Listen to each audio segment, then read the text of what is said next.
तो नमस्कार, मैं अनुपम आप सभी का प्रोएक्टिव प्लेटफॉर्म पर स्वागत करता हूं। शुरुआत करते हैं आज के अपने क्लास की। इससे पहले मैं आपको बता दूं, यदि क्लास आपको अच्छी लगती है तो लाइक करना, चैनल को सब्सक्राइब करना और जितना आप लोगों के पास फैला सकते हैं इसको भेजिए। जिस भी ग्रुप से आप जुड़े हैं सब पर भेजिए, सबको जोड़ने का प्रयास कीजिए, क्योंकि यहाँ पर हम डिटेल से क्लासेज यानी कि एसएससी जीडी से जो रिलेटेड पूछा जाएगा यानी कि लगभग सब कवर करा दे रहे हैं। ठीक, आपका लाइक और सब्सक्राइब क्या होता है, हमें मोटिवेट करता है कि हम आपके लिए कितना बेहतर करें। फिर चलिए शुरुआत करते हैं अपने क्लास की, जिसका हमारे पास पहला क्वेश्चन ये रहा। कहा जा रहा है एक आयत में लंबाई इसकी चौड़ाई की 3 गुना है। यदि आयत की लंबाई और चौड़ाई क्रमशः 30% और 10% बढ़ा दी जाए तो इसका परिमाप कितना बढ़ जाएगा। परिमाप क्या होता है? परिमाप क्या होता है, उसकी चारों भुजाओं का योग जो होता है उसी का परिमाप हो कहते हैं। ठीक, तो अब यहाँ से अगर परिमाप लंबाई एक कितना है, लंबाई एक है, चौड़ाई एक, लेंथ है एक, ब्रेथ है। अगर हम चौड़ाई को एक मान लें तो इसकी लंबाई कितना हो जाएगी, 3। क्वेश्चन कह रहा है कि चौड़ाई का 3 गुना इसकी लंबाई है। तो हमने क्या किया कि चौड़ाई को एक मान लिया तो हमारी लंबाई कितना हो जाएगी, 3 यूनिट। ठीक, इतनी बात समझ में आ रही होगी आपके। अगर हम क्या करें, यहाँ पर कहा जा रहा है आगे कि लंबाई और चौड़ाई में 30% और 10% की वृद्धि की जा रही है। अगर इसको प्रतिशत में बढ़ाएंगे तो पॉइंट में जाएगा यानी कि दशमलव में जाएगा। तो क्या करें, सबके पीछे हम एक एक जीरो बढ़ा ले रहे हैं अपनी सुविधा के लिए, अपने अनुसार। ठीक, अब यहाँ पर 30 का 30% निकालेंगे तो अब दशमलव में तो नहीं जाएगा ना। अब 30 का 30% निकालोगे तो कहोगे कितना आएगा, तो आप कहोगे यहाँ पर आएगा 30 का 30%, 3 त्रिका 9 यानी कि 9 बढ़ जाएगा जब, तो यहाँ पर अब बढ़ कितना हो जाएगा, 39। ठीक, यानी कि 30 का 30% जब बढ़ा देंगे तो अब कितना हो जा रहा हमारा, 39। अगर 10 को 10% बढ़ा दिया जाए, 10 का 10% होता कितना, 1। 10 का 10% होता कितना, 1। अगर 1 बढ़ा दिया जाए तो 10 एक कितना हो जाएगा, 11। ठीक, इतनी बात आपको समझ में आ रही होगी।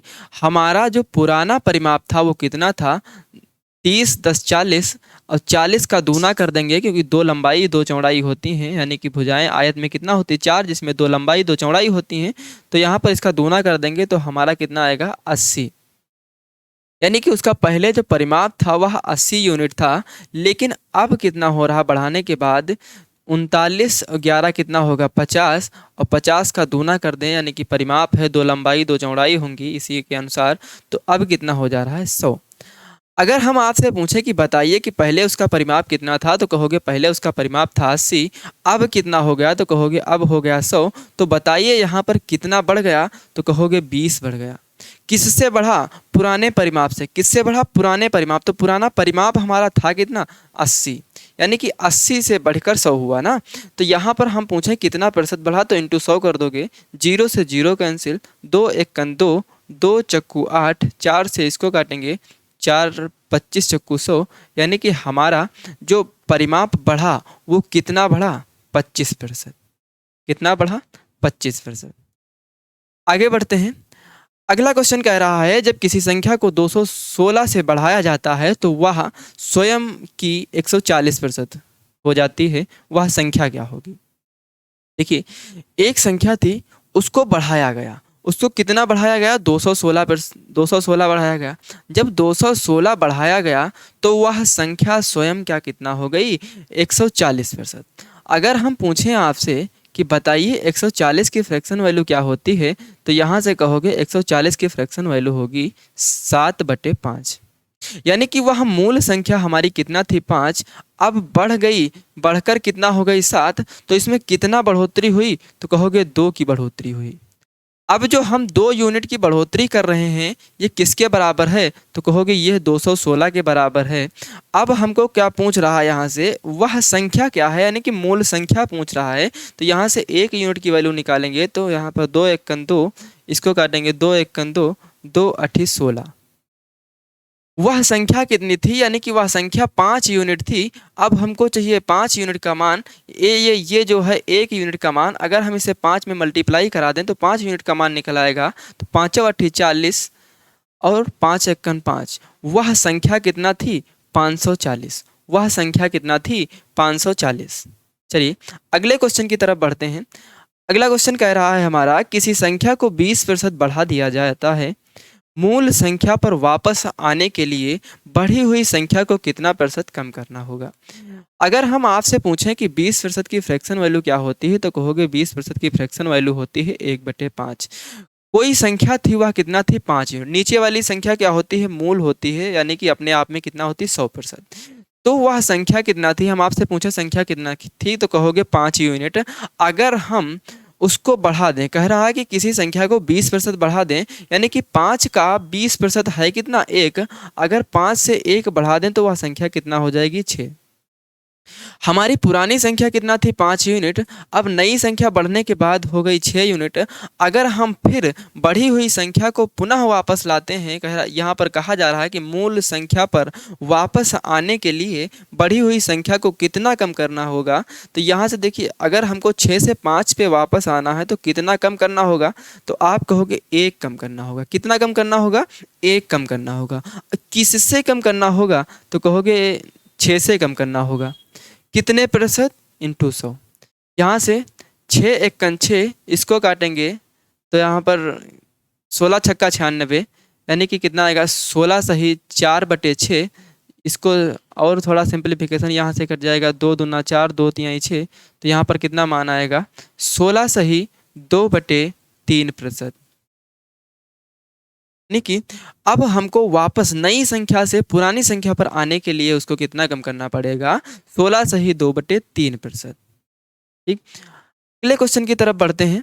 अगला क्वेश्चन हमारा कह रहा है, दो संख्याएं किसी तीसरी संख्या से 40% और 80% कम हैं, दूसरी संख्या को कितने प्रतिशत तक बढ़ाया जाए कि यह पहली संख्या के बराबर हो जाए।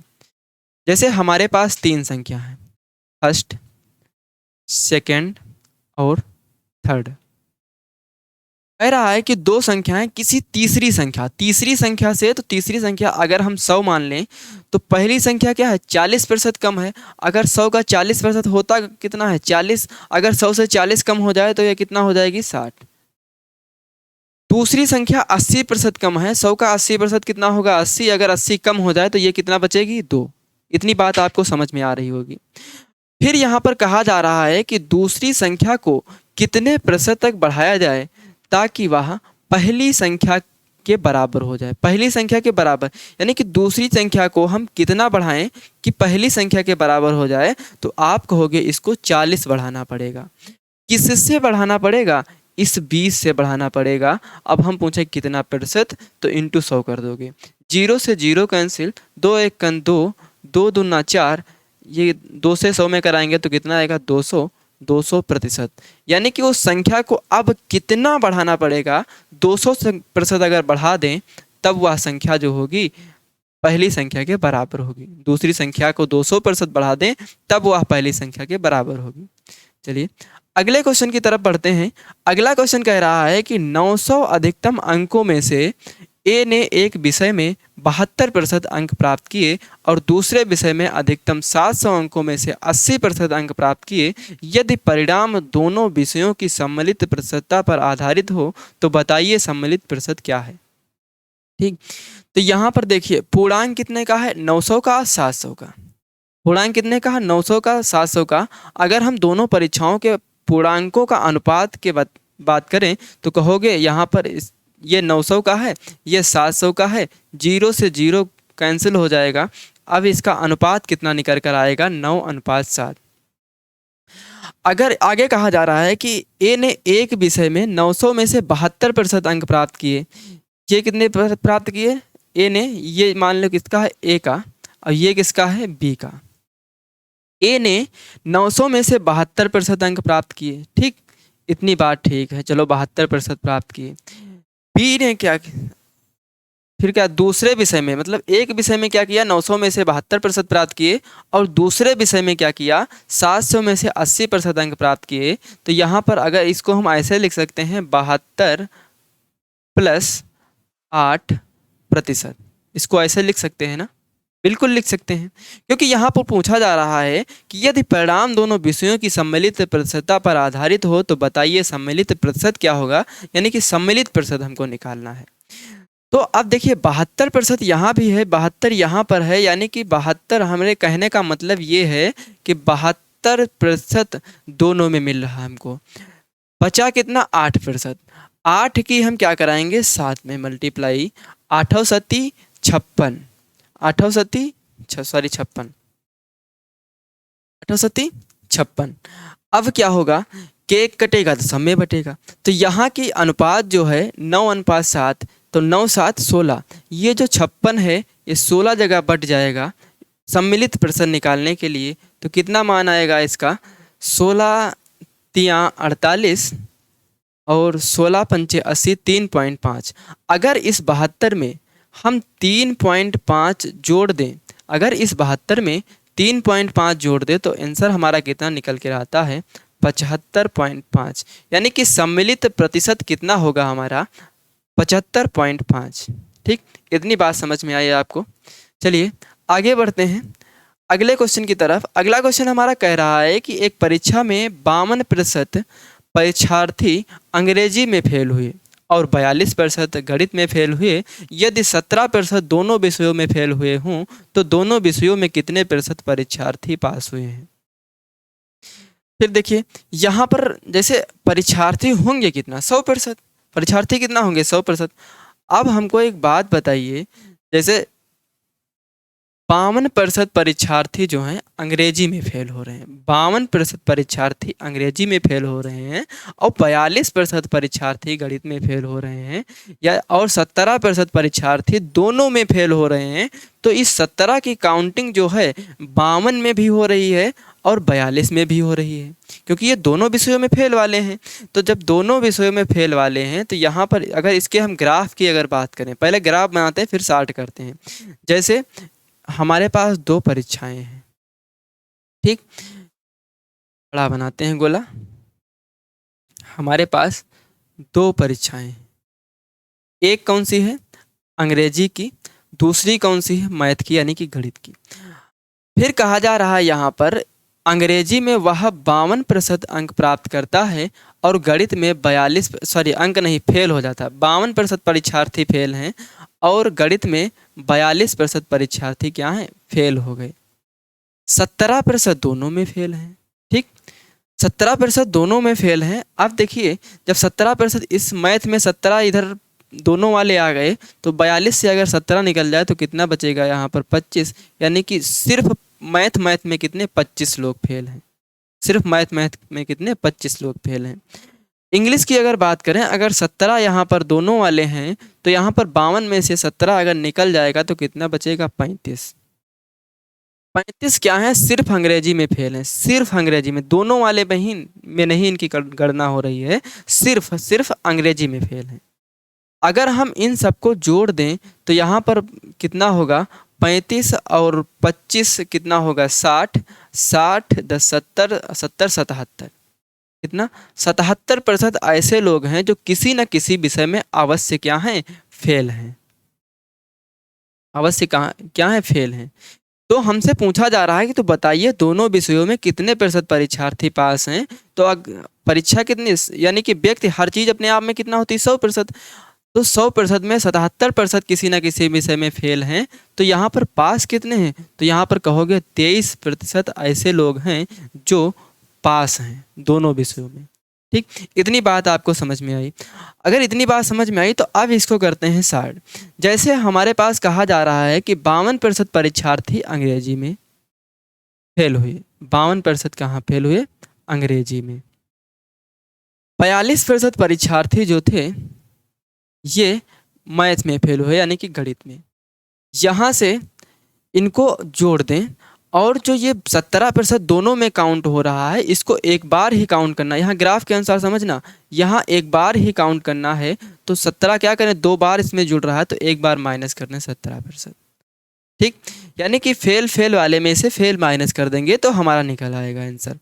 फिर यहाँ पर अब इससे 42 में से अगर 17 निकल जाए तो कितना बचा? कहोगे 25। 25 अगर हम 52 में जोड़ दें तो कितना यहाँ पर निकल के आता है? तो यहाँ पर आएगा 77%। ठीक, कितना आएगा निकल के? 77%।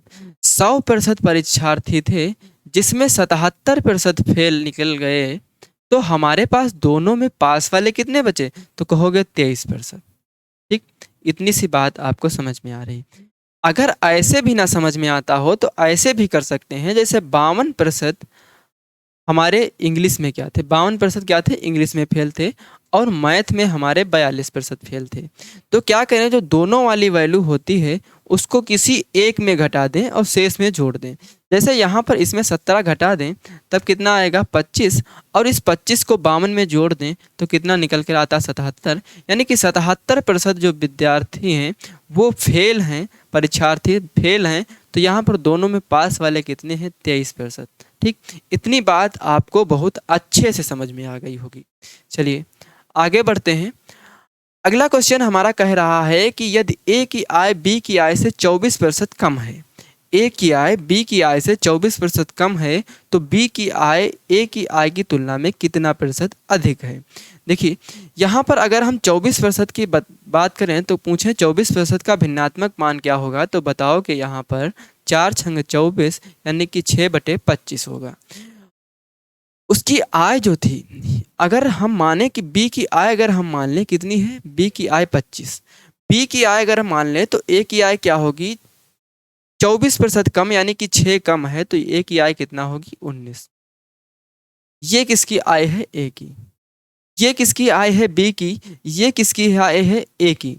अगर हम आपसे पूछें कि बताइए बी की आय ए की तुलना में कितने प्रतिशत अधिक है, तो प्रतिशत हम बाद में बात करते हैं। हम आपसे ऐसे ही पूछें कि बताइए यहाँ पर कितना अधिक है, तो कहोगे यहाँ पर 6 अधिक है। कितना अधिक है, 6 अधिक है।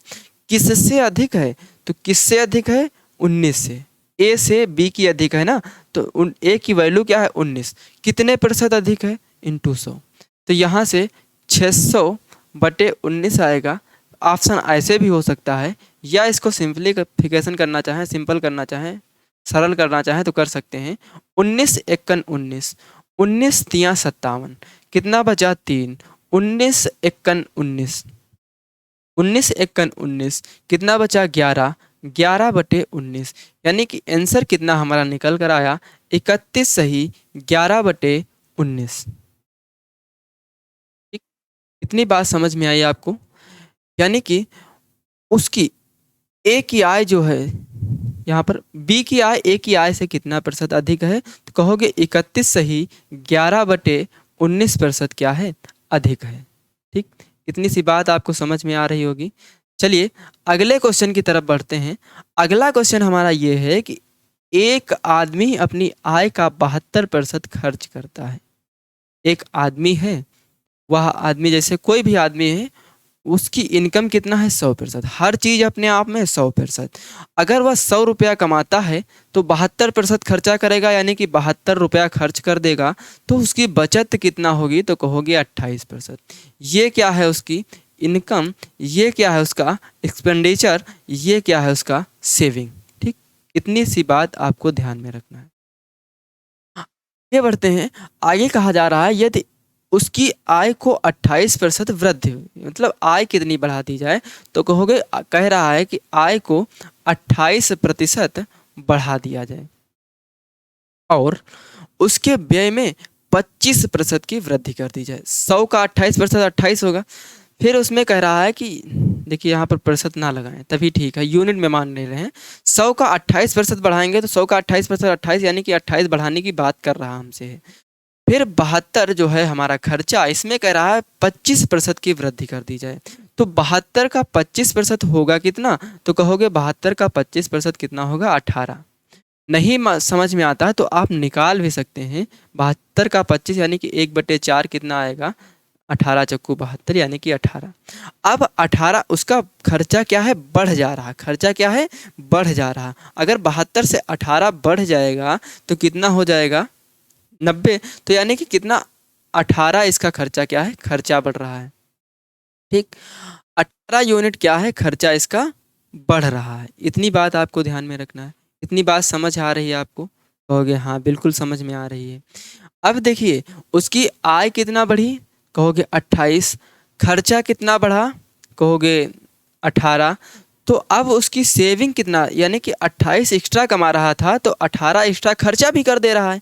तो अब जो एक्स्ट्रा बढ़ा था उसकी बचत कितना कर रहा है, तो कहोगे 10 बचा रहा है। कितना बचा रहा है? 10। तो उसकी बचत में प्रतिशत वृद्धि बताएं, तो पहले उसकी बचत कितना थी?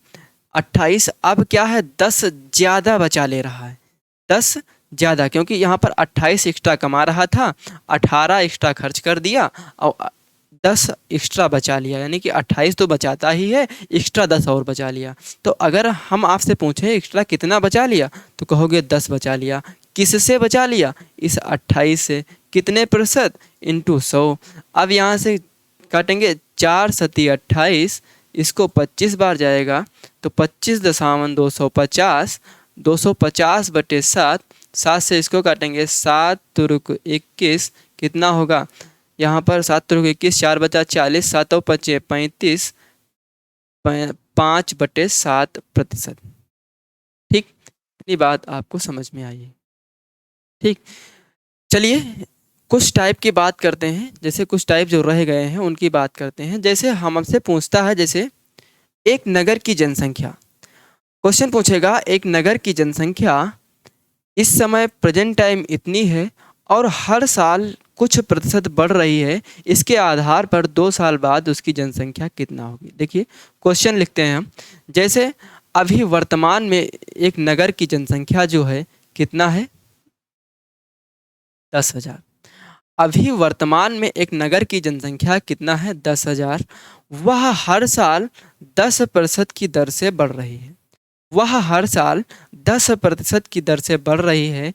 तो बताइए कि 3 साल बाद उस नगर की जनसंख्या कितनी हो जाएगी। ठीक, क्वेश्चन समझ में आ गया ना?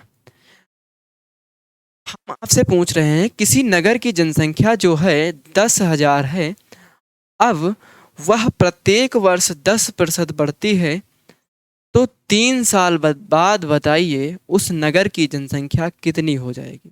ठीक, जैसे यहाँ पर अगर 10,000 जो हमारा है, समझना बहुत अच्छे से, 10,000 अगर पहले साल बढ़े, यानी कि 10 का फ्रैक्शन वैल्यू क्या होता है? 1/10। 10 की फ्रैक्शन वैल्यू 1/10।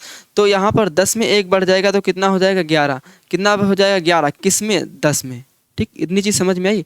फिर अगले साल जाएगा, फिर क्या होगा? 10 में 1 बढ़ जाएगा, कितना होगा? 11। किस में? 10 में। फिर अगले साल बढ़ेगा, तीसरे साल, तो 10 में 1 बढ़ जाएगा तो कितना हो जाएगा? 11।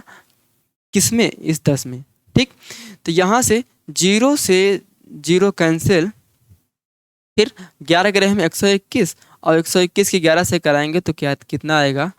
13। कितना आता है? 13, 31 और एक 0 इसके 10 वाला लग जाएगा। ठीक, यानी कि 3 साल बाद उस नगर की जनसंख्या कितनी हो जाएगी? 13,310। आया समझ में बात इतना? जैसे अगला एग्जाम्पल लेते हैं, जैसे हमारे पास कह रहा है यहाँ पर, अगला टाइप कैसे आता है समझना। अगला टाइप आता है, जैसे पूछेगा आपकी कोई चीज़ हम इतने की खरीद कर लाए हैं। कोई चीज़, जैसे हम आपसे बात करें, जैसे सेम एग्जांपल, जैसे कोई चीज़ हम 10,000 की खरीद कर लाते हैं। इसमें क्या हो रहा है, कोई जैसे मशीनें ले आए, हम मशीन, क्या एक मशीन ला रहे हैं तो वह 10,000 की मिलती है। अब क्या हो रहा है, उसमें हर साल 10% क्या हो रहा है? ह्रास हो रहा है, यानी कि वो घट रहा है उसका मूल्य। अब हम आपसे पूछें तो बताइए कि 3 साल बाद उसके मूल्य में क्या प्रभाव पड़ेगा, बताइए। ठीक, तो सेम वैसे ही लगेगा जैसे हम कह रहे हैं कि जो 10,000 है, पहले 10 का 10% कितना होगा? 10 का 10% कितना होगा? 1/10। अगर पहले उसका मूल्य 10 रुपया था, एक कम हो जाएगा तो कितना बचेगा? 9। तो 9 बचेगा किस में? 10 में। पिछले कराए हैं क्वेश्चन ऐसे कैसे, ये सब इस पर आधारित, लेकिन हम सोच रहे थे कि कुछ छूटने ना पाए, याद आ गया तो हम सोचते हैं ये भी करा दें। ठीक, फिर अगले साल बढ़ेंगे, फिर उसके पास कितना? 10 थी, 10 यूनिट जनसंख्या थी, सॉरी जनसंख्या नहीं, मशीन का मूल्य कितना? 10 था, एक कम हो जाएगा तो कितना बचेगा? 9। किस में? 10 में। फिर आगे कितना होगा? फिर आगे चल के एक कम हो जाएगा, 9 बचेगा किस में? 10 में। तो 0 से 0 कैंसिल हो जाएगा, 9 की इसमें कराएंगे गुणा, 9 नवा 9 नवा 81, नवा कितना होता है 729, और यहाँ 10 का एक जीरो बढ़ जाएगा। यानी कि 3 साल बाद उसका मूल्य घटकर कितना रह जाएगा 7290। कितना मूल्य रह जाएगा 7290। ठीक, कितना बात समझ में आई आपके दोस्तों? आज की क्लास यहीं तक, अगली क्लास नेक्स्ट होगी। अगर आपको सेशन अच्छा लगता है तो चैनल को सब्सक्राइब करें, बेल आइकन को दबाना बिल्कुल ना भूलें, क्योंकि नोटिफिकेशन आने पर तुरंत ही आपको सूचना मिल जाए। चैनल चैनल को सब्सक्राइब करें। यदि क्लास आपको अच्छी लगती है तो लाइक करें, अपने दोस्तों के पास जितना शेयर कर सकते हैं इस क्लास को शेयर करें। और आप किस पर वीडियो चाहते हैं, कौन सा टॉपिक आपका वीक है, उसको कमेंट सेक्शन में कमेंट करें। हम कोशिश करेंगे बहुत जल्द आपके लिए उस टॉपिक पर वीडियो लाने के लिए। चलिए, थैंक यू क्लास।